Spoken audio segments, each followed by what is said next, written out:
I did a show on this a few weeks ago. China has got a weird level of influence whenever it comes to the movies that are shown over there, whenever it comes to movies, movie content, what they will allow, what they won't allow. Sometimes they have a little bit of influence, sometimes they've got a ton of influence. So I just kind of wanted to highlight this story. It came out today, and I think it kind of gives an example of the way that China thinks about movies and also the way that small decisions can impact a story in a big way. So don't ever let people say that, oh, if China requires a change here, a change there, it's not a big deal. Of course it's a big deal. So this is reading from the article talking about what China has decided to do with Fight Club in the last few weeks. So in the 1999 original, Edward Norton's narrator character kills off his alter ego, Tyler Durden, before watching buildings burst into flames, an apparent confirmation that his plan to destroy modern civilization is being executed. Also, this story is from Variety. That was not what happened in the ending. I hate Variety. They're just, wow, that's not what he does at the end of that movie, but whatever. Okay. The version now playing on China's largest video streamer, which is home to the country's biggest selection of imported films, stops before the buildings explode. The final action is instead replaced with an English-language title card explaining that the anarchist plot was foiled by the authorities. The quote on the movie is, "The police rapidly figured out the whole plan and arrested all criminals, successfully preventing the bomb from exploding. After the trial, Tyler was sent to lunatic asylum, receiving psychological treatment. He was discharged from the hospital in 2012, the card reads." Okay, first of all, I'm going to say that is a terrible way to end that movie. It doesn't even fit together well as to what the actual story is. The police aren't even a part of the movie. The whole movie undercuts the authority of the police, of the authority, to have them then kind of come in at the end. Whatever, okay. But the original 1999 film came out at a time when Brad Pitt's movies were banned in China due to the star's starring role in the 1997 drama 7 Years in Tibet, in which his character befriends the Dalai Lama shortly after China's invasion of Tibet.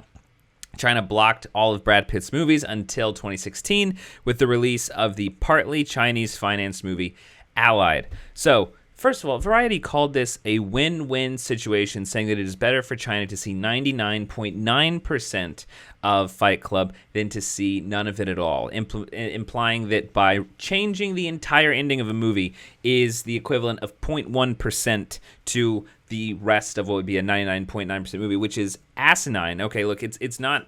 This idea, first of all, clearly the idea of being sympathetic to China, just saying, well, if they want to change one thing, then just let them change one thing. It's not a big deal. It's like changing 0.1% of a movie. First of all, that ending changes the entirety of the movie. It undercuts the entire... And look, I'm not a massive Fight Club fan, but it's a good movie. It's a solid movie. That ending totally screws it up. It's more like watching 60% of a movie.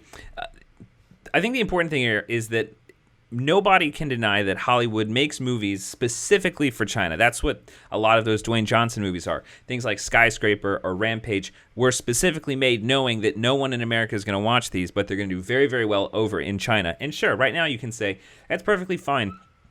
We'll just export movies that we know they want to watch. We won't watch them here. Hey, it's a good way to make money. Yes, for now.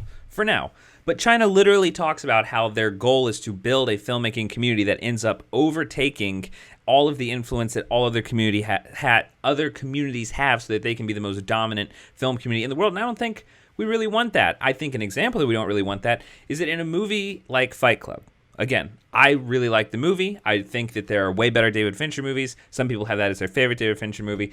But to see that if China had their options, they would take a movie, a story like this, and they would completely change the ending to something that is pretty terrible, but it's also pretty clear the reason that they're doing it is for political reasons, and it just feels very gross. And you can look up the ending. The ending, it's literally the point whenever Edward Norton shoots himself in the mouth, and then it's just a title card that comes up and says, "Well, that's it. That's the movie. Go home. They got caught. Don't try."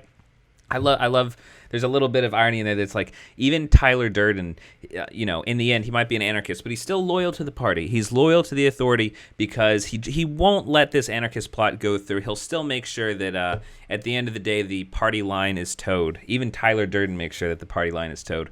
So let me know what your thoughts are about that. Is this just kind of like a silly story? Is this cause for concern? What did you take away from this story? Leave the comments below, and also subscribe to 5 Minute Critic for future updates on reviews and movie news.